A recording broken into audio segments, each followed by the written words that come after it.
THQ Nordic. What were you even thinking about going to 8chan? What is happening? Mattmade here, bringing you the top 3 stories in gaming this week. Let's get into it. Now first up we have the Pokemon Direct from this week. They showed off the new 8th generation starters as well as what the title of the game is going to be. So I'm not going to put any like videos or anything in there, just like the screenshots of the starters and the logo, because Nintendo's been hitting YouTubers hard with that. The name of the games are going to be Pokemon Sword and Pokemon Shield. It seems to be set in like the UK or London or England or in that region. So I'm pretty interested to see what the legendaries are going to be, how they're going to be balanced, and what they're going to be based around. But we only got a little bit of a teaser for this one. Now this will be the series' first entry on a home console, so I'm interested to see what they change, what they add, if they kept anything from Go, because I really like some of those aspects, and what exactly they do with everything. Now again, we didn't see much of the region, but we caught a couple glimpses. It feels like there's going to be some type of soccer or sports aspect to it, and if you're out of the States, it's going to be football, but I'm in the States, so soccer. But usually they have some sort of side event or a side quest that you can go on that has nothing to do with the Pokemon battles, which I'm always interested in and I've always loved. Now the 3 starters are Grookey, Scorbunny, and Sobble. They all are adorable, they all are interesting, the way they're introed is cool. Everybody's, on Scorbunny's side, but I'm over here being Grookey gang. I'm with it. I love the grass and water starters. I almost never choose the fire starter, but he doesn't look bad. Scorbunny doesn't look bad. But again, this is only a brief snippet that we got, and I'm curious to see if they kept anything from Go, like being able to see Pokemon in the grass or having your Pokemon follow you, or I hope they eventually just implement you being able to see the items you pick up instead of them being Pokeballs. I want to see new stuff. I want to see them change things up, and I want to see things being fresh and interesting and new, like not the same thing we've gotten for like 20 years now. But again, we've only got some brief snippets. It's coming out like in November or somewhere around that time frame. So we have a long ways to go, and we may learn more at E3. But I'd like to know what your starter is going to be for this gen. Are you excited about the game? Are you holding off on the game? Let me know in the comment section down below. Next up, we have our big story of the day, which is THQ Nordic did an AMA on 8chan. Yep, that's as bad as it sounds. It is a horrible decision. We all know it. They should have known it, but they didn't. So we have to deal with it. Now, THQ made a really strange decision, a very strange decision to host this on 8chan instead of Reddit. And that went about as well as you'd expect.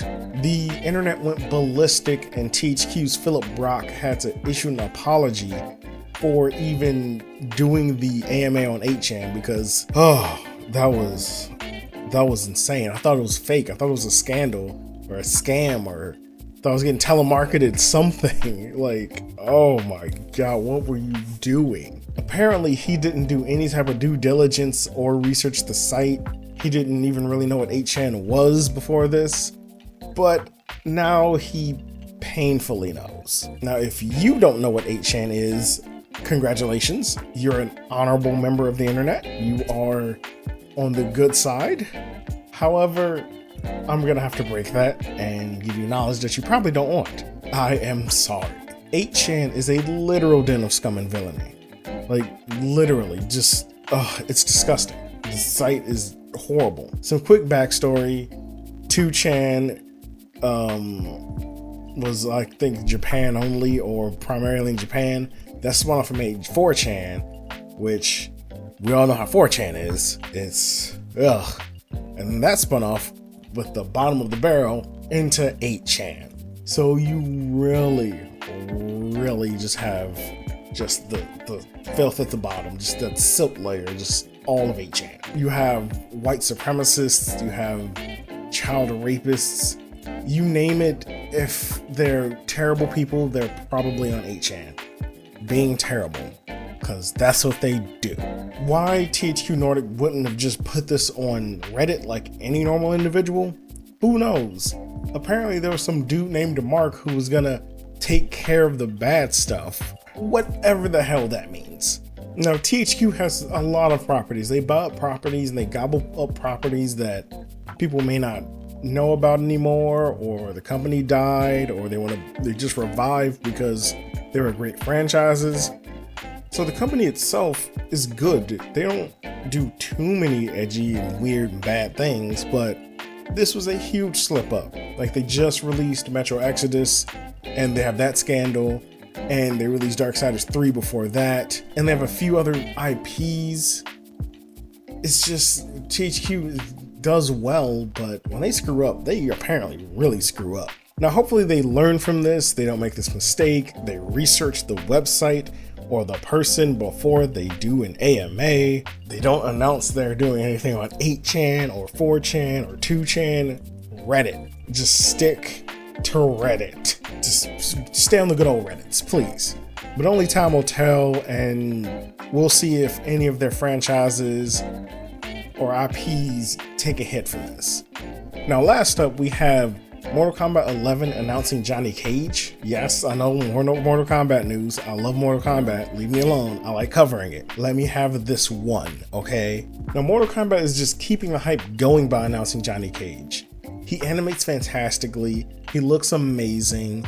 His moves have been altered and changed and retooled, so he is a completely different character from 10. NetherRealm is just knocking you out the park with this. They're showing off the characters that everyone wants to see or are interested in or were wondering what happened to, and they're doing it in such a way that is interesting with their breakdowns and showing off variations and showing off the finishing blows or fatal blows and the fatality. It's just the presentation is on another level, both with the character and with the reveals. Now, Johnny Cage is in his full douchebag glory. He is such a dick in this game. His animations, his lines, his moves themselves all just reek and ooze of his character. Even his win pose just oozes Johnny Cage. You're like, yep, that's something Johnny Cage would do. He'd carry around an action figure of himself and then make it play fight at the end of his win screen. Of course that's happened. But overall, I'm just really excited about the game. I'm trying to get other people excited with me. Are you excited with me? Do you care about Mortal Kombat? Let me know in the comment section down below. If you don't, I'm gonna sell you on it. Just know that. But that brings us to the end of today's show. Leave a comment down below letting me know about one or all of these stories. I'd love to hear them and I love talking to you. And don't forget, if you're a fan of gaming, consider striking that subscribe button and hitting the bell. This is Mattmade, and I will see you Monday.